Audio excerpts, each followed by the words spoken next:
And welcome to a brand new episode of This Week in Disney History. I am your host, Milo Beasley. And we have a fun one for you today. It's June 21st, so it's like the first-ish day of summer. So that pretty much means like a ton of movies, a bunch of attraction openings, and a couple birthdays. So, I don't know, let's say we get right into it. In This Week in Disney History, sorry. So again, I said we're going to start off with June 21st. So June 21st, 1989, Walt Disney World welcomes its 300 millionth guest to the Walt Disney World Resort over at MGM Studios. Ironically, right now, I'm 300 millionth in line to try to get my annual pass issues fixed. So there's that. Moving on. June 21st, 1996. Hunchback of Notre Dame is released at a theater near you. And also, the Hunchback of Notre Dame, a musical adventure, debuts at Disney's MGM Studios.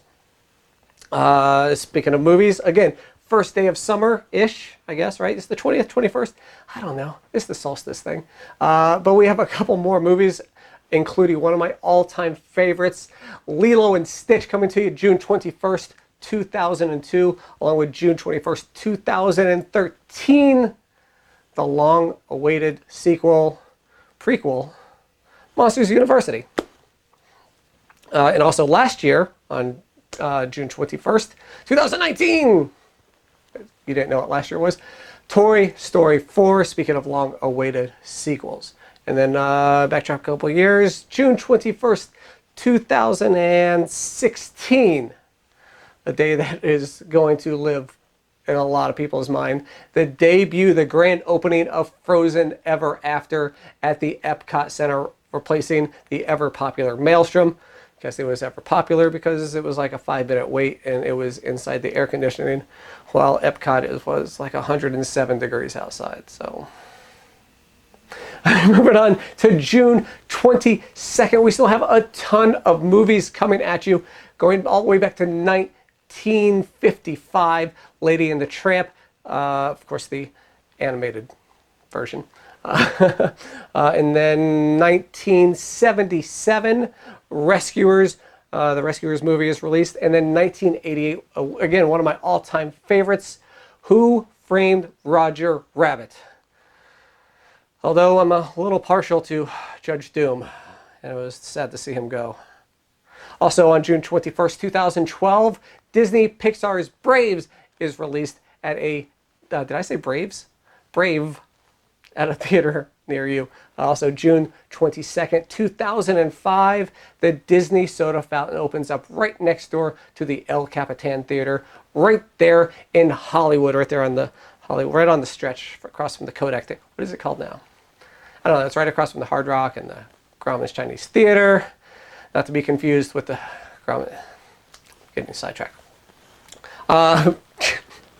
June 23rd. We're moving on to June 23rd. We're going to hit the Wayback Machine. 1956. Disney's Skyway to Tomorrowland, or the Skyway to Fantasyland, whichever way you're going, officially opens up to guests at the Disneyland park.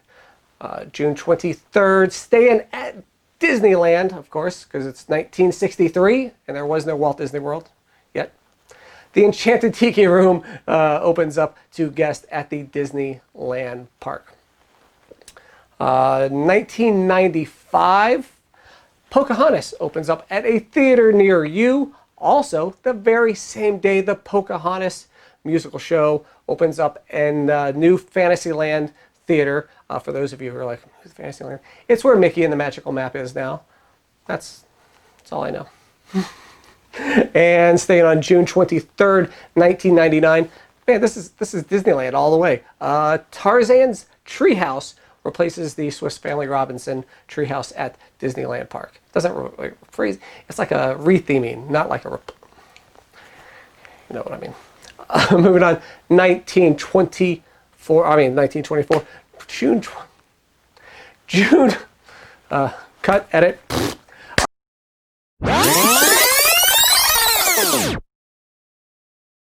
June 24th, 1893. Did I say that right? Yes, I did. 1893, the birthday of Roy Oliver Disney, who you may have heard of along with his brother Walt, who started this thing called the Walt Disney Company. Yes, Roy Oliver Disney is born on this day in 1893. Happy birthday, bro. Staying on June 24th, 1994, one of the biggest movies in Disney history is released on this day. That is The Lion King. I know a ton of you out there are huge Lion King fans. So today's your day to post all your pictures and stuff. Hashtag Lion King birthday. June 24th, 1994. One of my favorite places at the Epcot Center, the Electric Umbrella, because they got their free refills on the soda pop. Although I don't really drink the soda pop, but they got the free refills at the Electric Umbrella, which opened up this day in 1994? Yeah, oh, same day as Lion King, right? And then another movie coming at you this day, 2011, Cars 2 is released at a theater near you. And along with that day, the very same day, there is a Cars meet and greet with Lightning McQueen and Tow Mater opening at Disney's MGM Studios. Is it still MGM Studios in 2000? Moving on to June 25th. Whew. Trying to get this done in one take is a hassle, guys. 1967, a new Circle Vision 360, America the Beautiful video is shown at Disneyland Park. I really had nothing else for this day and don't know anything about Circle Vision 360. So, you know, drop that in my comments. Drop some knowledge, bro. Did you see it? Moving on to June 20th. One take is tough, guys.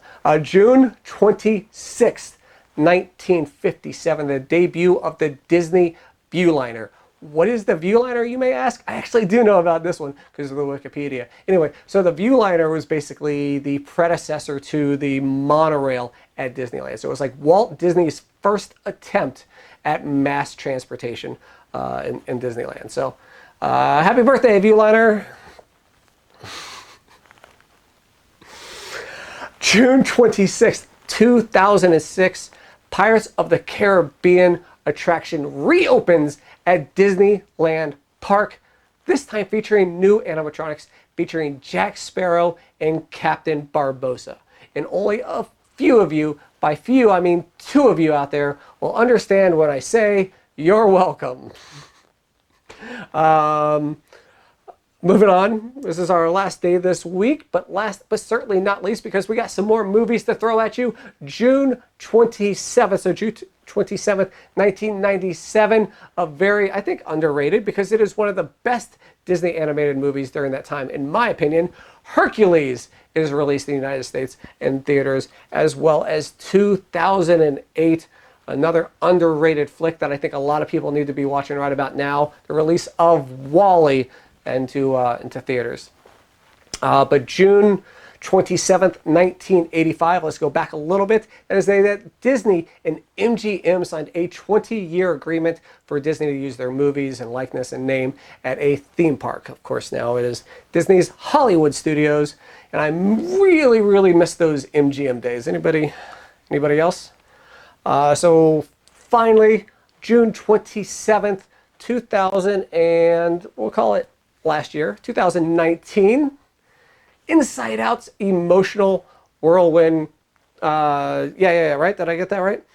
Emotional Whirlwind opens up at the Disney California Adventure. I was there last year while it was open, but I was in so many lines at the D23 Expo that I wasn't able to go over. So if you've been there, please let me know how it is, and hopefully I can get there sometime in 2020 or 2021.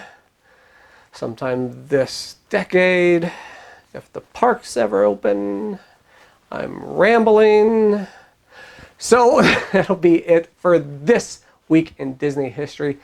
Please, if you can, do the subscribe, follow, like, share, tell all your friends, both of them, about this week in Disney history, I would really, really, really appreciate it. So thanks for watching. And if you haven't been caught up, make sure you catch up on those past episodes.